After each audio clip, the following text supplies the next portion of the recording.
And then he completely fell into the fountain. That is absolutely hilarious. I can't believe he did that. We wish Mike was our only child, my dad said at dinner while everyone nodded. I just smiled and said, then I'll make that happen. That one sentence set in motion a plan 6 months in the making.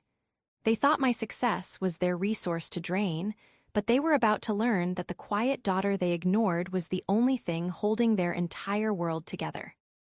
This is where the story truly begins, and you won't want to miss what happens. Make sure you're subscribed to see it through to the end. We're always curious. Where in the world are you all watching from today? Let us know in the comments. The heavy, antique-smelling air of my parents' dining room always made me feel small. It was the same room I'd presented Strata report cards in, only to be met with a distracted, "That's nice, dear," while my brother Mike was praised for scoring a single goal in his soccer game. Tonight, the air was thicker, heavier. I was seated at the far end of the table, a ghost at my own family's feast. I was running on fumes, recovering from a brutal 3-month project that had nearly sent me to the hospital for exhaustion. As a software architect, I lived in a world of logic, code, and complex systems, and I had just led a team to launch a platform that was already making headlines in the tech world. I was tired, my bones ached, and I was emotionally fragile, hoping for just one evening of simple, quiet family connection. My brother Mike was holding court. At 30, he still had the boyish charm that had always made him the center of their universe. He was gesturing wildly, describing his latest venture, some app that promised to revolutionize the dog-walking industry. I'd heard it all before. His pitches were always grand, his business plans tissue-thin. And that, Mike said, raising his wine glass, is how you build an empire. My father, Richard, beamed. His pride was so bright it was almost blinding. That's my boy, a real empire builder, not like some people who just, sit behind a computer all day. I felt the familiar, dull sting. I glanced at my mother, Susan, who was watching Mike with adoring eyes, completely oblivious to the barb. I chose to stay silent, picking at the roast beef on my plate. I was the one who had not only paid for the wine Mike was drinking, but also for the roof over all their heads. This house, the one my father acted as lord of the manor in, was purchased by my LLC. The investments into Mike's string of failed empires came directly from a trust fund I'd established and personally funded for the family's use. They knew I was successful, but they preferred to frame it as me having a good little job, while Mike was the visionary. He just has that spark, doesn't he? My mother chimed in. Everything he touches, it just feels important. Richard laughed, a hearty, booming sound that set my teeth on edge. He leaned back in his chair, patting his stomach. It's true, he's a chip off the old block, he thinks big. He then looked down the table at me, his gaze dismissive. Alina, you're awfully quiet, tired from all that? Typing. Mike snickered. Easy, Dad, we can't all be visionaries. I felt a coldness settle over me, a strange, clarifying calm. The exhaustion, the years of being overlooked, the constant, casual disrespect, it all coalesced into a single point of sharp, painful clarity. Richard then turned to the table, which included my aunt and uncle, who always nodded along. You know, he said, his voice full of false, jovial sincerity, Susan and I were just saying the other day, we wish Mike was our only child. The words hung in the air, sucking all the oxygen out of the room. My aunt and uncle nodded, as if this was the most reasonable statement in the world. My mother smiled, a soft, complicit expression. Mike looked smug, soaking in the affirmation. No one looked at me. It was as if I wasn't even there, the ghost at the feast. I watched them for a long moment. I saw them for exactly what they were, not as the family I'd been desperately trying to earn the love of, but as they truly were. My father, a man living in a house he didn't own, funded by a daughter he held in contempt. My brother, a parasite disguised as a golden child. My mother, a woman so committed to the family narrative that she would watch her daughter be emotionally executed at the dinner table and say nothing. I placed my napkin neatly on the table. The room went quiet, finally noticing I had moved. I smiled. It wasn't a sad smile. It wasn't angry. It was the calm, placid smile of a system administrator who had just located a catastrophic error in the code. "Then I'll make that happen," I said, my voice even and light. My father blinked, confused. "What's that, dear?" "I'll make that happen for you, Dad," I repeated, standing up. "I'll make it so Mike is your only child." The confusion on their faces was palpable. They were expecting tears, a scene, a retreat. I weren't prepared for quiet agreement. "Elena, don't be dramatic," my mother said, finally sensing a shift in the power dynamic. "I'm not," I said, picking up my purse. "I'm just obliging. It's a reasonable request." I looked at each of them, my gaze lingering for just a second. "Thank you for dinner. It was very illuminating." I walked out of the dining room, my footsteps the only sound in the house.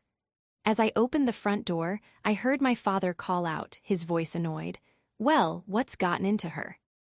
I closed the door behind me, the solid thud feeling like the final line of code being compiled. As I walked to my car, the cold night air felt like a baptism. The plan was already forming in my mind, a complex algorithm of disentanglement. They had forgotten who I was.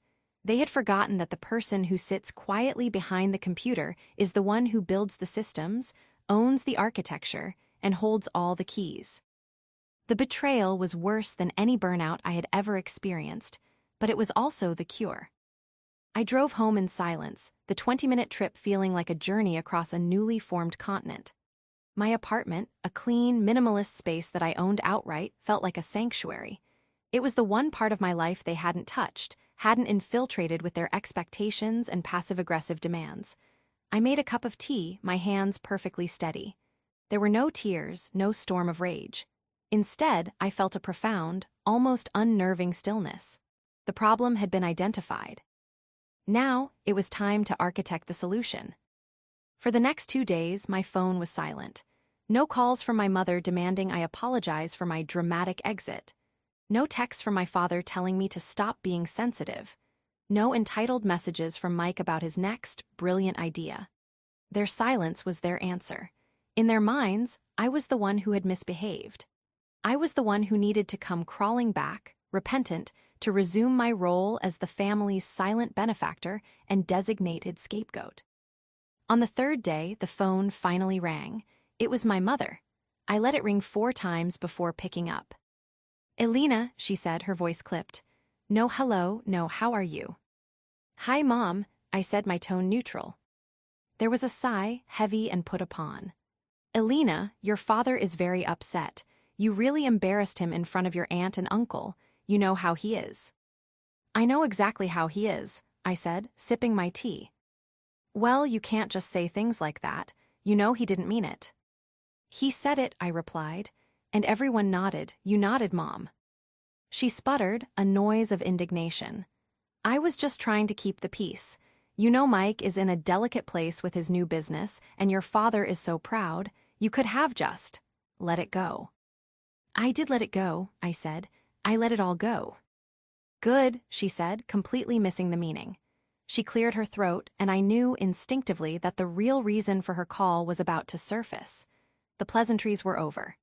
"Listen, honey," she began, her voice shifting into that wheedling tone I'd come to despise.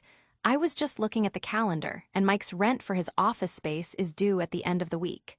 You haven't, transferred the funds for the family account yet." I stared at the wall. The family account was the trust I'd set up, the one I funded with a generous 6-figure deposit every quarter. It paid for the mortgage on their house, the house my LLC owned, though they conveniently forgot that. It paid for their cars, it paid for Mike's apartment, and it paid for the commercial lease on whatever headquarters he was pretending to run. "I know," I said. "Well, are you going to?" she asked, a new edge of panic in her voice. "He needs it, Elena, this new venture. It could be the one." "I'm not sure," I said. "What do you mean you're not sure?" Her voice was rising, losing its soft, motherly facade and revealing the sharp, grasping anxiety beneath. "It's the family money. You can't just not pay it." "It's not family money, Mom.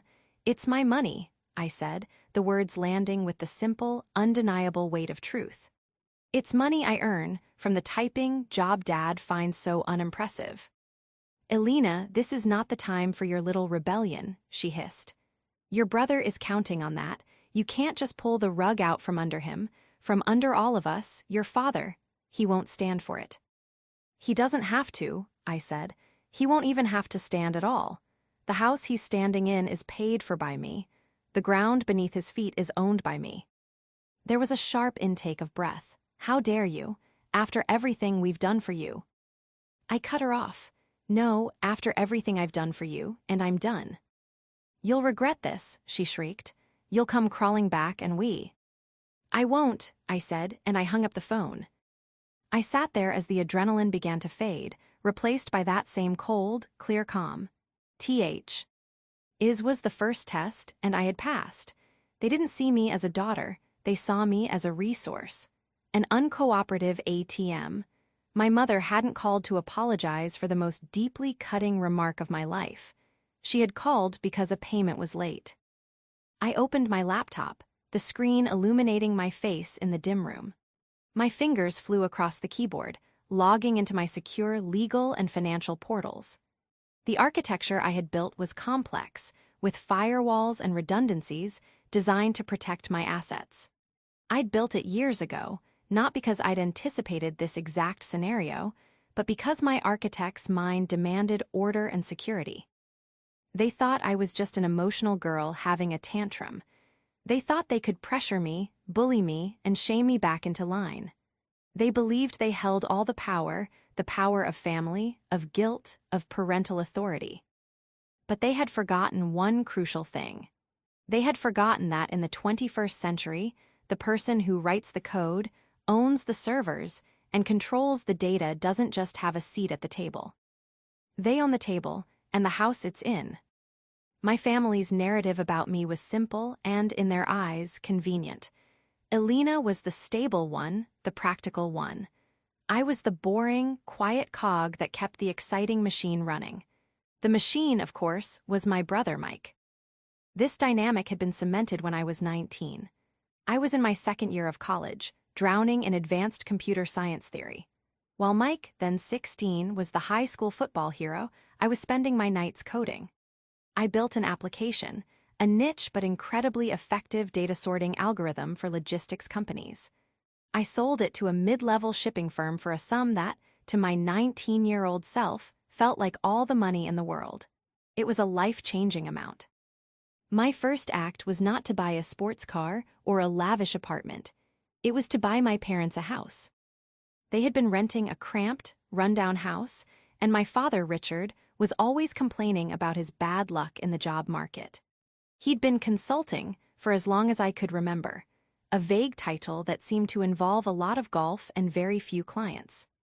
I saw the sale as a way to finally give them security, to finally earn that deep, resounding pride I'd always craved. I set up an LLC and purchased a beautiful 4-bedroom house in a nice neighborhood. I presented it to them, and they were, for a time, ecstatic. But the narrative quickly shifted. It wasn't Elena bought us a house. It became, we finally got the house we deserved. My contribution was downgraded to a helping hand. As my career took off, escalating from coder to senior developer to architect at a top-tier firm, my income grew exponentially. I set up the Family and Ventures Trust, as I'd charitably named it. This was the account I funded, the one that paid the property taxes and utilities on their house, their car leases, their club memberships. And most significantly, it became the endless well from which Mike drew his seed money. My father was the architect of this family mythology. Richard was a man who exuded an air of old-world authority, all polished shoes and firm handshakes. He talked a big game about legacy and building something, but he had never, to my knowledge, built anything at all. He saw my success not as my own, but as a resource that belonged to the family, to be distributed by him, the patriarch. He'd sit at the head of the dinner table, my dinner table, in my house, and pontificate. Elena's job is fine, he'd say to friends. Good benefits. Stable, but Mike's the one with the vision. He's the one who's going to put the family name on the map. My typing job was a source of private amusement for him, something nerdy and insubstantial. He didn't understand what I did, and he had no interest in learning. I could have told him that the typing I did was currently powering the entire backend of one of the nation's largest e-commerce platforms, but he wouldn't have understood.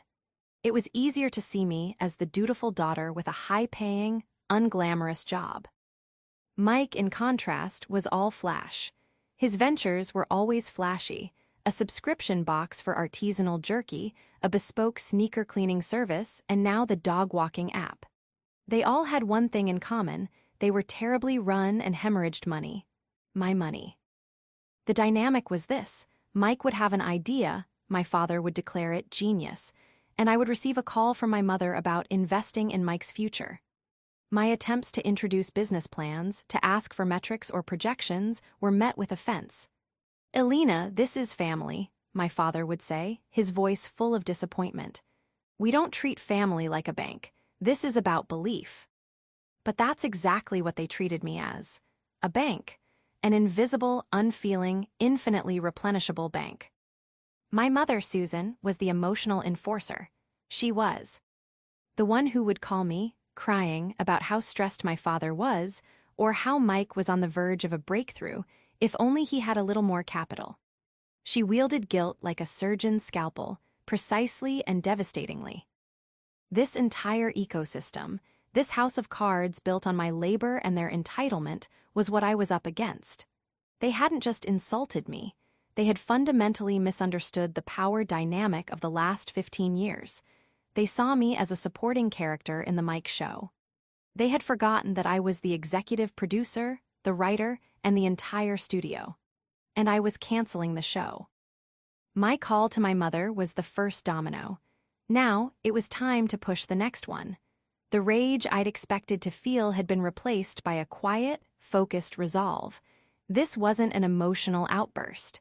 This was a system decommission. The morning after the call with my mother, the fog of exhaustion and emotional shock finally lifted. It was replaced by the familiar, electric hum of a problem that needed solving. I was no longer a hurt daughter. I was an architect, and the system I was analyzing was my own life. It had critical vulnerabilities that had been exploited for years. It was time for a patch. My first call was to Ben Carter, my lawyer.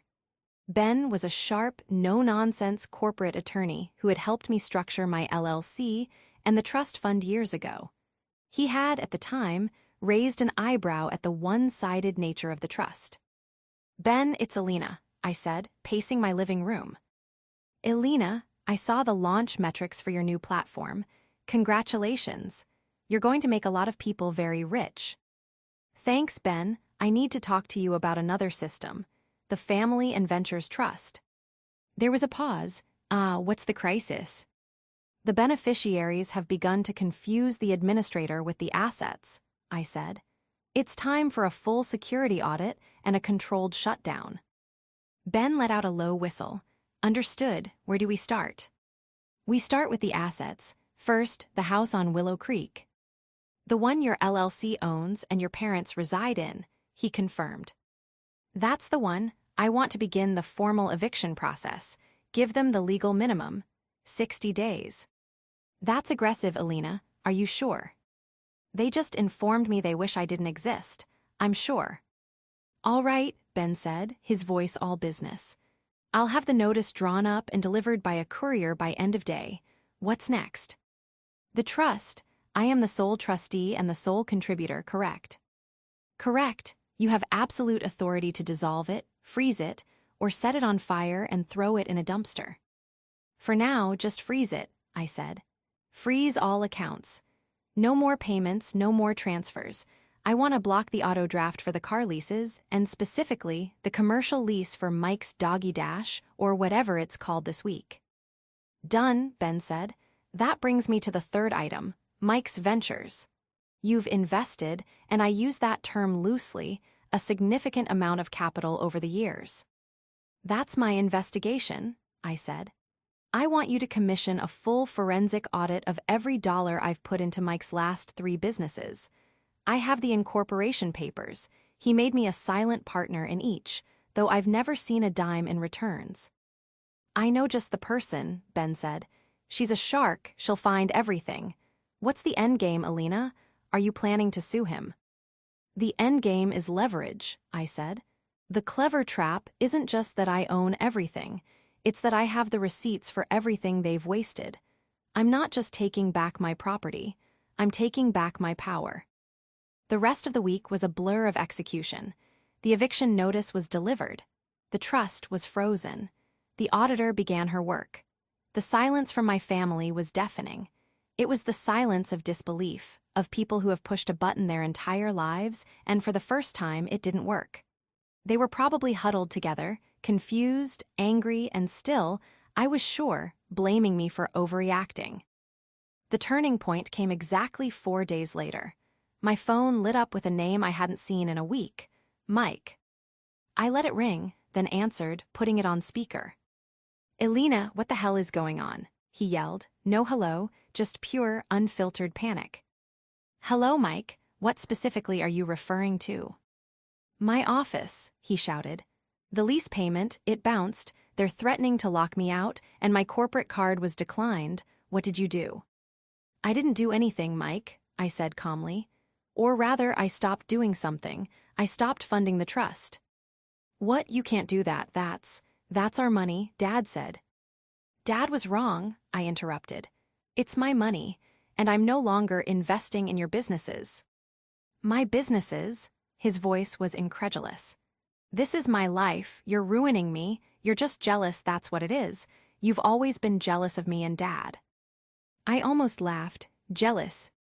Mike, I've been funding your entire life for a decade. The only thing I'm jealous of is your profound, astronomical audacity. You can't do this," he sputtered. I'll sue you, we'll take you to court. Dad's already talking to a lawyer." "Are you?" I said. "That's interesting. I've been talking to my lawyer too. And you should probably check the signature on that commercial lease you're so worried about, Mike. It's not yours, it's mine. My LLC is the leaseholder. And the lease just happens to expire in 30 days. I've already given the property manager our notice of non-renewal. So you're not just late on rent, Mike, you're out." There was a strangled sound on the other end of the line. I heard fumbling, and then my father's voice, booming and furious, came on. "Elena, you stop this right now. You stop this madness." "It's not madness, Dad. It's a simple consequence. You are going to turn that account back on. You are going to pay your brother's lease. You are not going to throw your family out on the street. I will not be humiliated by my own daughter." "Humiliation is an interesting choice of words," I said, my voice as cold as steel. "You seemed fine with humiliating me at dinner last week. You wished I wasn't your child. You're getting your wish, with all the financial and legal consequences that entails." "We will fight you," he roared. "We'll see you in court. You can't just take everything." "Here's the problem, Dad," I said, walking to my window and looking out at the city. "You can't take what was never yours. You're all about to learn a very hard, very expensive lesson in basic ownership." I hung up the phone. The war had begun, but I was the only one with an army. The first volley had been fired. My father's threat of a lawsuit was laughable. Ben confirmed as much in a brief, almost comical email. The LLCs and trust were ironclad. I was the sole officer, the sole trustee, the sole benefactor. They had no legal standing whatsoever. They were, in legal terms, tenants in a house and beneficiaries of a private, discretionary trust that I had, at my discretion, chosen to stop funding. Their panic, however, was just beginning. A few days later, my mother called. This time, there was no pretense, no false pleasantries. She was crying real, hysterical sobs. "Elena, please," she wept. They're repossessing the cars, the bank called, the lease payment. It's been 3 weeks, your father. He's a mess, Elena. He can't even leave the house." "He'll have to leave the house anyway in about 50 days, Mom," I said, my voice flat. I was tired of the emotional manipulation. "The eviction notice," she whispered, as if saying it aloud made it real. We thought that was a joke, Elena. A cruel, cruel joke. You wouldn't really kick your own parents out." You and Dad seem to have a very clear idea of what a child should or shouldn't do, I said. I'm just following your new family model.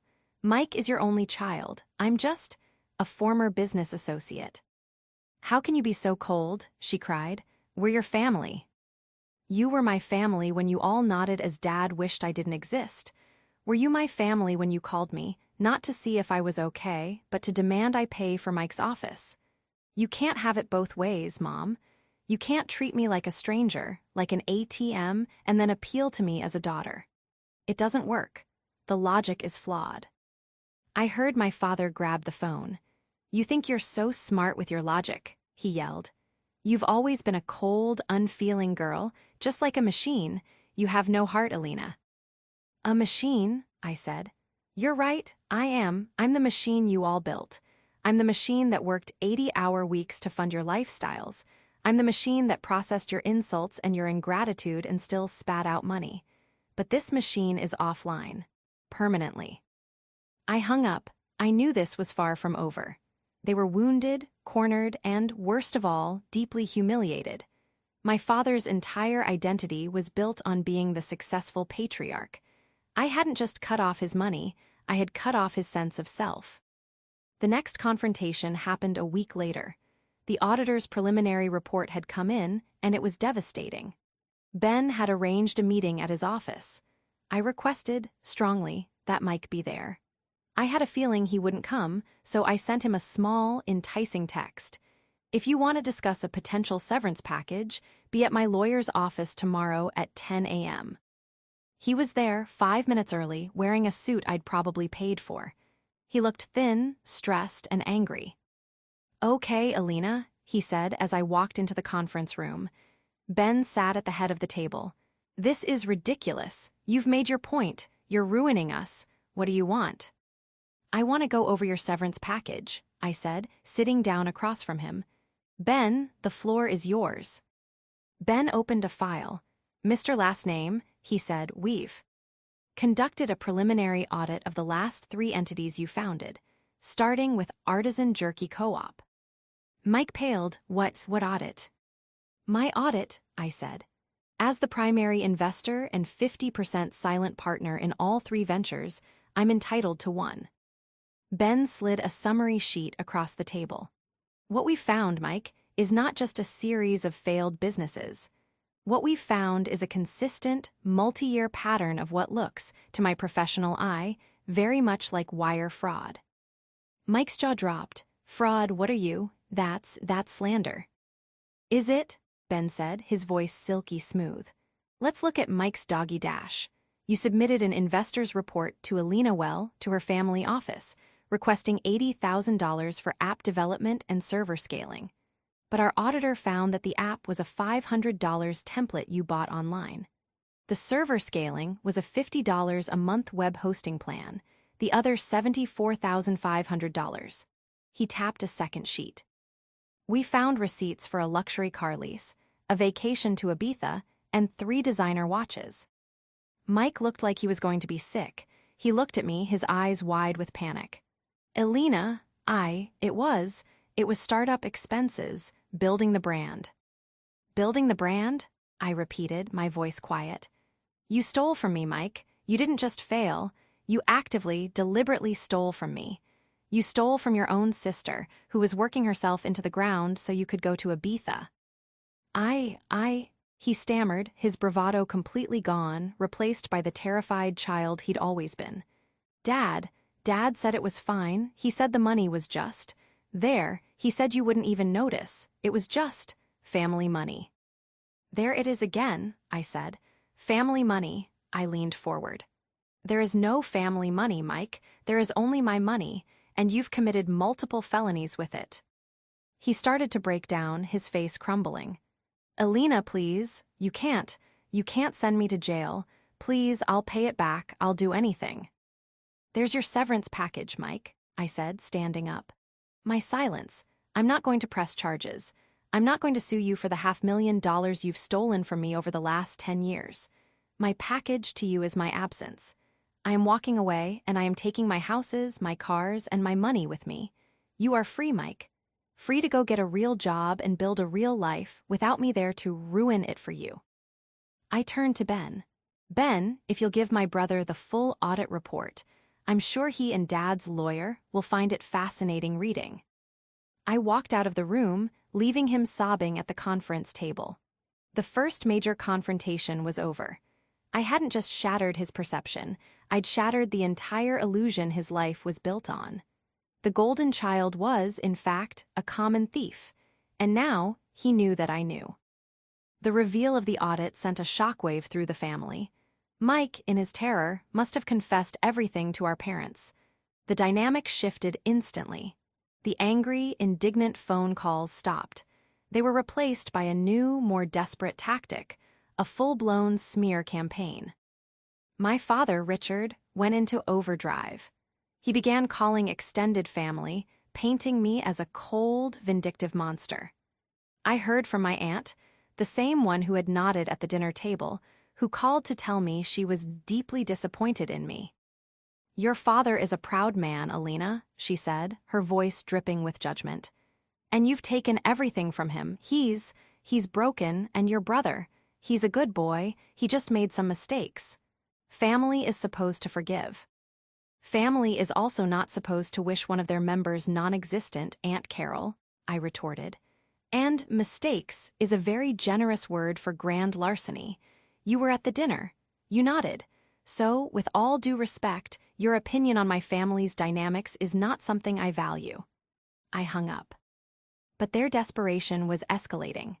My mother, Susan, was still struggling, caught between her snake of a husband and her fraudster son. She was the one still in the house with Richard, listening to his rages, watching their world dissolve. She tried a different approach. She showed up at my apartment unannounced. I opened the door to find her standing in the hallway, looking smaller and older than I'd ever seen her. "Alina," she said, her voice trembling, "please let me in, let's just talk." I hesitated, then stepped aside.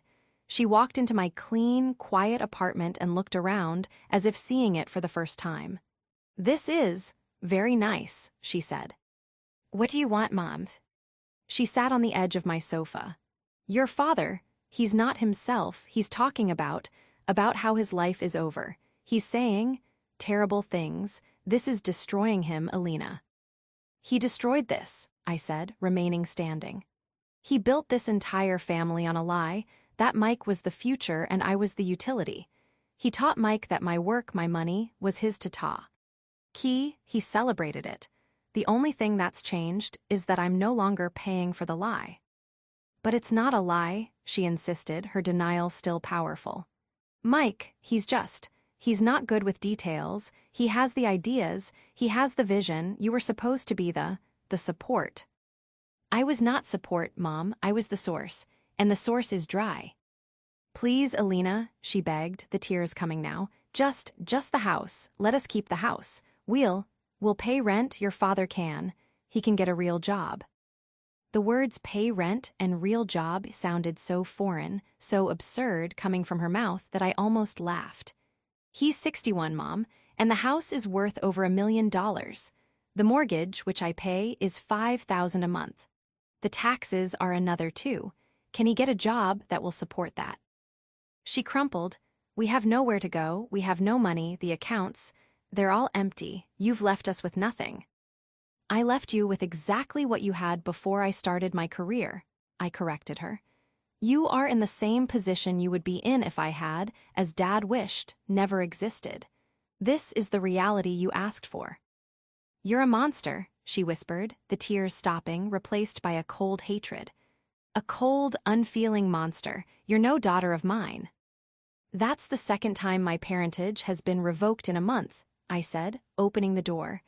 "I think I've finally gotten the message. Goodbye, Mom." She stormed out, and as I closed the door, I knew the final confrontation was coming. They had tried anger, they had tried guilt, they had tried shaming. They had failed. The final piece of the case arrived 2 days later. The full, bound audit report. It was worse than I thought. Mike hadn't just been stealing. He had, on 2 occasions, forged my digital signature on loan applications, using my name and my assets as collateral. He had committed identity theft. Ben was clear.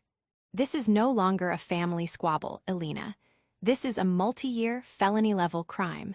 Your brother could go to prison for a very long time. I held the report in my hands. This was it. This was the irrefutable proof. This was the key that would either lock him away or, perhaps, unlock a final, devastating truth. My family was still in denial, still trying to paint me as the villain. They needed to see. They needed to understand. They had pushed me from victim to strategist. Now, they were pushing me from strategist to executioner. The only question was what form that execution would take. The final showdown was set, not by me, but by my father. With the eviction date looming, less than 2 weeks away, he made one last, desperate, pathetic move. He called for a family meeting, a term that in our family meant a tribunal.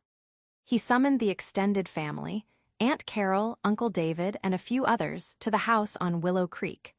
It was a public shaming, designed to corner me, to use the full weight of family judgment to force me to capitulate. He sent me a text. We are all meeting at the house on Sunday at 3 p.m. Be there. It's time to end this. I replied with one word, okay. I arrived at 3 p.m. on the dot. I wasn't the fragile, exhausted woman who had walked out of this house 6 months ago. I was clear-eyed, rested, and armed. I was wearing a sharp, well-tailored blazer, and I was carrying a briefcase. In it was the bound audit report and a copy of the eviction order. I walked into the living room. It was the same room they'd all nodded in. My father sat in his high-backed chair like a king holding a failing court. My mother was beside him, red-eyed and trembling. Mike was there, standing by the fireplace, looking hollowed out. Aunt Carol and Uncle David sat on the sofa, their faces set in grim, judgmental lines. Elena, my father began, his voice attempting a tone of magnanimous, wounded authority. Thank you for coming. We are all here, as a family, because we are deeply, deeply concerned about you. I almost smiled, concerned about me. This campaign against us, he jested vaguely. This, cruelty, it's not you, Elena. You've let your success poison you. You're throwing your own family out on the street. Your mother and I, we have nowhere to go. Your brother, you've ruined him. He's a good boy, Aunt Carol murmured. All boys make mistakes. I stood in the center of the room, letting them all have their say. I let the weight of their judgment fill the space. Are you finished? I asked, my voice cutting through the heavy silence. My father, thrown off, just stared at me. Good. I placed my briefcase on the coffee table and clicked it open. Let's clear up a few of your concerns. First, this isn't a campaign. It's a legal disentanglement. You call it cruelty. I call it a consequence. You wished I was not your child. I have obliged. You are now simply people I used to know. I turned to my aunt and uncle. And you, I said, my voice sharp, you're right. GHT, Aunt Carol. I have been poisoned. I was poisoned for 34 years by a family that taught me that my only value was what I could provide. I was poisoned by the belief that if I just worked harder, if I just gave more, I would finally be enough. But I was never enough. I was just useful. I looked at Mike. You, I said, are not a good boy who made mistakes. You are a 30-year-old man who committed fraud. I took the audit report from my briefcase and threw it on the table. It landed with a heavy, definitive thud. What is that? My father demanded. That, I said, is a full forensic audit of the last 10 years of investment into Mike. That is proof of wire fraud. That is proof of grand larceny. That is proof, and my voice dropped, of identity theft and forgery. That is proof that your golden child didn't just make mistakes. He's a criminal. He forged my name on loan applications. He used my assets to secure funding for trips to Ibiza and luxury cars, all while telling me his business was failing. Aunt Carol gasped. My father's face went from red to a sickly, mottled white. Mike just stared at the report as if it were a bomb. You're lying, my father stammered, but his voice had no conviction. Am I? I turned to Mike. Go on, Mike. Tell them it's a lie. Tell them you didn't steal $500,000 from me. Tell them you didn't forge my signature. Go on. Mike looked at me, his eyes wide with pure, unadulterated terror. He looked at our father. He opened his mouth, but no sound came out. He was trapped. And in that moment, he broke. He told me too. Mike suddenly screamed, pointing a shaking finger at our father. He told me to. He said it was fine. He said, she'll never even know. It's just money. She has plenty. He helped me do the loan applications. He said it was smart financing. The room imploded. My mother let out a high-pitched wail. My aunt and uncle looked at my father, their expressions of judgment now turning to ones of pure horror and disgust. My father, Richard, he just deflated. The king was dead. The bravado, the arrogance, the authority, it all drained out of him, leaving a small, pathetic, terrified old man in a chair he no longer owned. He had been exposed, not just as a bully, but as a co-conspirator. A failed, jealous man who had used his own son to steal from his daughter.